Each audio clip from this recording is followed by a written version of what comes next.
Akpanemi le ye kemle de ka won plemi le Ebanyigba TV do fe ikele Dabala Junction le amuga nuto me yele gbo dom ke eye de betu komejo ikoba ka mesi le afiema mi akoe ajare yavala ji nemi enye nate agboye me Peter ya no sima henjo venemi le tefesari ke mi le ka won plemi le ka finemi agere nya joma mi alanku de ngodonya muti njejo de jesi be le pa ko be plibla bode ke fe jojo me mtinu nya akonta fa wana ikele eji yim le Ghana to komo godwa amuga nuto akpogo mele me ke mi le do tonlia le huble pe enu ka skui kana na fodo na amuga nuto a yenye kata sine high technical school kata school le kata ina tere Dabala Junction ya fa do pie muti kala akpabu hanji cho deje si cho la message po do pie ikene le la message ya pom le amuga nuto me be yo cho do ko de etom ike covid-19 atika dodo wana wa anye no ike ayiji le nuto wi enyi kata ne wa amuga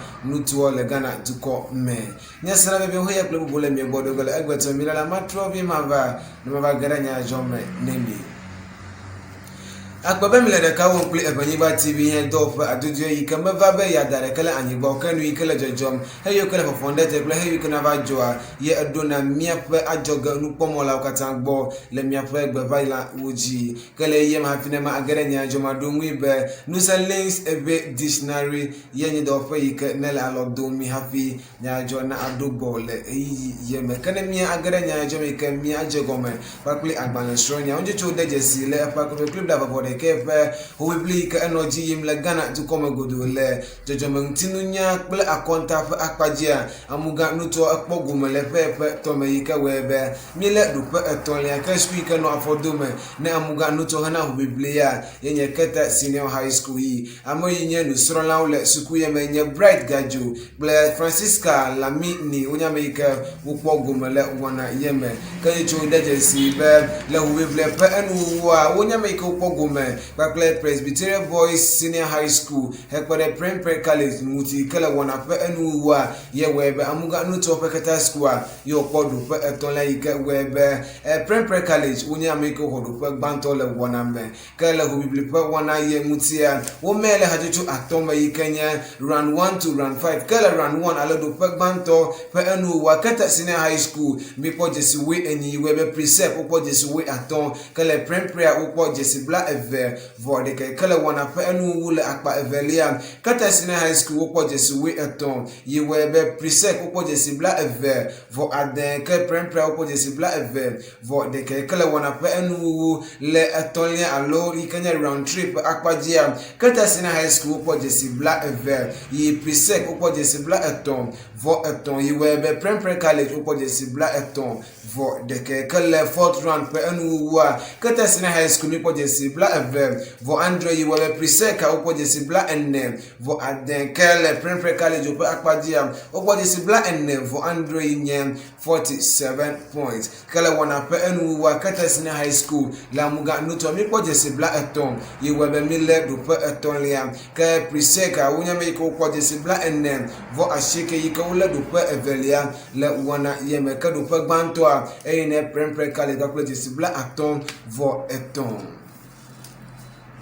kana mia achole agbala sronya wo menemi kan mi anno la mesenya muti titrile amuga nuto alofota region godo nje cho deje si cho la message podo pe kan la amuga nuto jipom titrile la mesenya akpaji hana covid-19 kwa kula pen begle wona wala amuga nuto me wo deje si be amuga nuto a yokodo do kode etum hana atika yika wanye covid-19 pa atika ododo la nuto we enye kata na ewo amuga nuto yikenya 18 district le voter region godo ka wode mebe you pa atika yika you adona novi ka kopacho we enyi ada asine america over kopacho bla atonfo ashikia we anye modena virus pakpe modena vaccine pakpe AstraZeneca yika wo ado na novi ka wode mebe america kopacho we aton ada asine we andra p visa enya atika yika you adona ka nu ita wado p visa ne america kopacho we aton yenye be sukubi ka no legomoje suku me ka pletiti na suku ma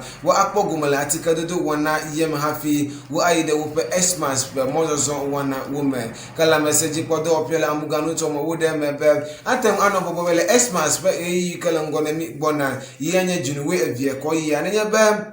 Metendo atike Kenya yope la mesen jikodo pio dasile jibe wa adola muga nutoma aten adefuna upe mozozo le yome ka uji ka wode kuku ne eduaja koku de upe covid-19 papla esede do madele asi ka anye ngotini chondo do papla asi koklo kaba le etidodo tek na maka ha asi klotike Kenya hand sanitizer pa wana kala message jikodo pio de mebe le covid-19 vaccine ameton Kenya la muga nutoma sana jagwa yika wo agara dono ko jide sari ka etele apa nutumonti ka waje atike ya dodo wana wo gome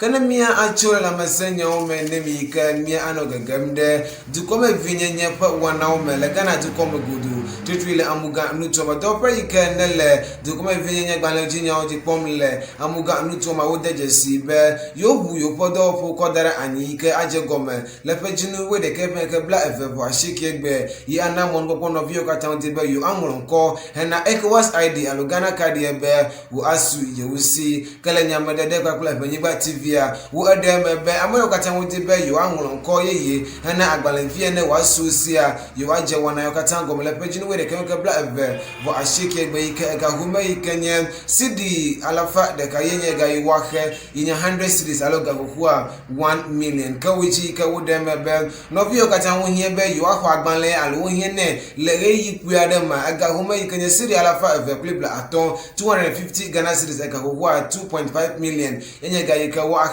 le yupe dopo ka wode mebe America agbala esusi le yupe ngonglo gbanto le amuga nutuome lo America kuchocho fa agbala ti ka wodi be yu adro asile alo yu atro enono medeka vadole ntia aga homa ike sidi black eto inye 30 series enye ga ike khege wo ala lo upe nuwana women ka ngonglo jipodo opi alo tu ko vinye jipodo opi de mebe America ohie ne agbala ekpata yu pata no pa ike nele amuga nutuo patu hodu Kenya hu ye ko waten agara akpon nkongla lo akpogume le nkonglo wona yeme ka weji ka wode mebe do po ha waten agara yu pa do pe ike wabanglo nkobe wo agara do po ka klo pa do wala uji ike wo anglo nkone no vie be agbanle ya na asusi ka weji ye wode mebe le Ghana to come go do re-registration of SIM card wona ike na leji yima wo de jesi alo wo de me ike wo ko ese ko da megbene be Ghana card alo ECOWAS ID card ye ko hiaba no view kata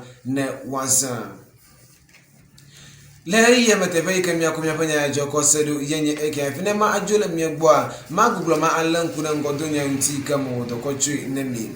daga ka oge de gobe le amuga nuto pa gumo popo le jojoma ntinu nya ka kla konta ko obli wona ike ne ayiji le Ghana to koma godwa mi po jesi bla eton yiwe be mi le do pa eton lia le wona ye men kala apabubu ha la message ko do pie de membe covid-19 pa atika wala dono ko ji le mi pa nuto ma ike mi agade dono ko ji ike mi adu atike ike webe dolalia enu ne u achi le amuga nuto ma ka wode mebe dolalia bla eton vo eventi le amuga nutuome kala dogo vinye pa wana utia National Education Authority le amuga nutu jipom le nkonglo pe yoma wode mebe yo podo powa wala bubuhana nkonglo wana wo ayame ike hanya vene mi le egbato minye nate agboyo me Peter sebi se me ka oda mo la kata bi atensenye nko le upe njoga npo mo okatanji akpanemi le ya pa de kawo wota